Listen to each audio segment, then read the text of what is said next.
Hey Internet, I'm Chris, and this is a place on the internet where I talk about comics, movies, games, and things I'm generally passionate about. So today we're talking about Aliens versus Avengers, Marvel's big crossover event of the summer. And big crossover in the sense that it's mashing together two Disney properties, Marvel and the Aliens franchise.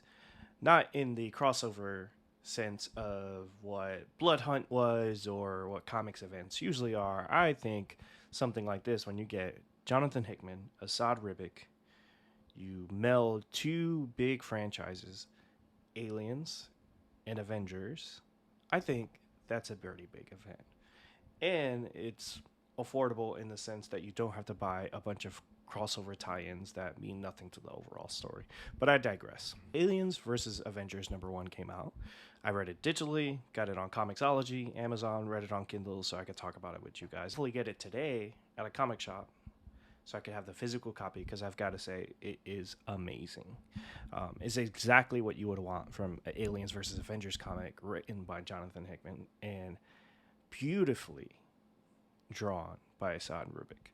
So before we jump into the book, I want to say I will go into spoilers. So if you don't want to get spoiled, turn off the video, leave a like, maybe subscribe, and then come back when you're ready to talk Aliens versus Avengers. Story starts in space, as most alien stories start.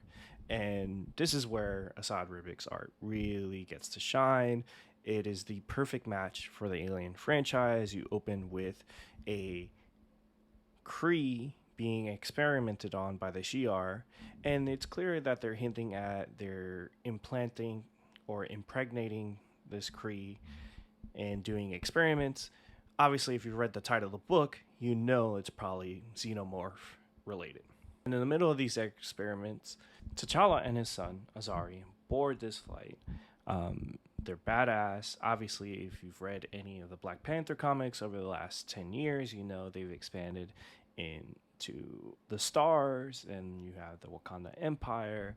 Here, it really is kind of interesting to see it in this setting where you have aliens and the way it sort of opens with this. Because if you know Wakanda's and King T'Challa and his son Azari are there, you're like, okay, this has to be pretty serious. And it really sets the stage for the stakes and what's going to happen. They capture the Shi'ar scientists that were experimenting on the Kree, and we find that those scientists were actually androids, synthetics. If you've ever watched Aliens, you know, hey, if a synthetic involved, it usually is bad. It's kind of 50-50. You have ones like Bishop, or I haven't seen Alien Romulus, but just the way people are reacting to it, I think probably it's safe to say that, the android in that movie is pretty good. So about 50-50. But based on their experience in this, they're bad. We get our first look at the Xenomorphs in this Marvel universe, and it's clear that T'Challa is very scared about what's going to happen. And they find out that one of the planets that they had been seeding these experiments or seeding alien queens' eggs onto is Earth, which is not good.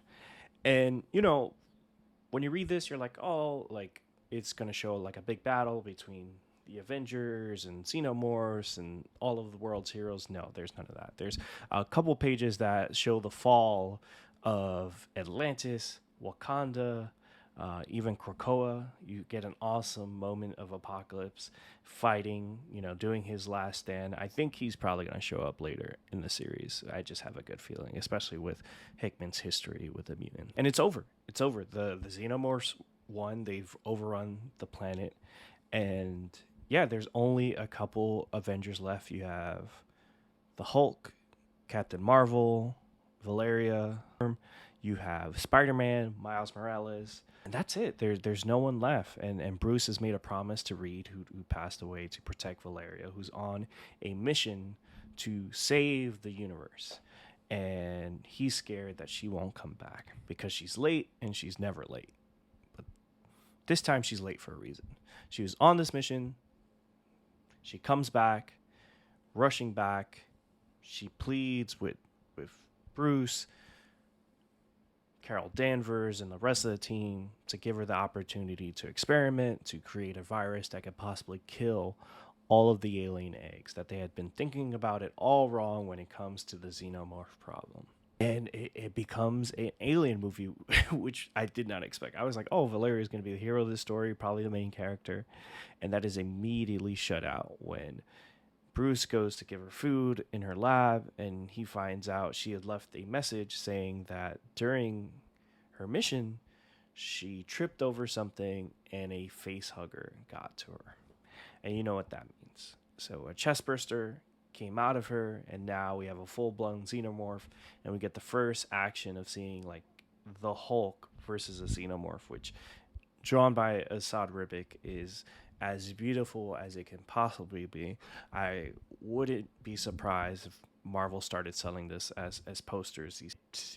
It goes toe to toe with the Hulk and goes as expected, and Valeria's down and everyone's really sad, and then the facehugger which they're looking for immediately jumps on Spider-Man, which for everyone in the room, they're like, oh, I guess we got to kill Spider-Man. Like, let's put him out of his misery. We all know how this movie ends. Let's end this. Let's put him down. Something surprising happens. The facehugger comes off. It is clear that a symbiote has taken it over. You hear the symbiote talk. Spider-Man has survived. He's wearing like a white suit, so what you thought was like Miles' black and red suit was actually a symbiote on him, which I'm sure they'll explain later in the comic. It was a little confusing when I saw it. I was confused, but still awesome nonetheless. And Spider-Man wakes up. The facehugger with the symbiote jumps back on him. He has a new look, and he's like, I can't wait to get the fuck off this planet. Scene. You get a preview of the cover of the next issue, which has the Avengers on it. Awesome. This is exactly what comics needs to be. When you're thinking about putting things together, whoever at Marvel, editor, publishing, thought like, hey, like, you know, we have an Aliens movie coming out. Like, what should we do? Let's pair them with the Avengers.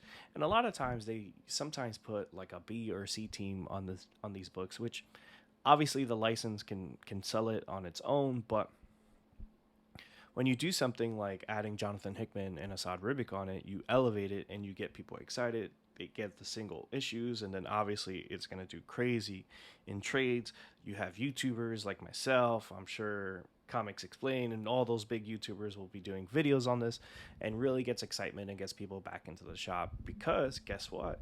There's a really popular movie out right now called Alien Romulus that you get tied into, and the whole algorithm just spins and spins and spins. But in the end, it's a great comic. It's fun. It's as a single issue, it draws you into the world. There's so much lore.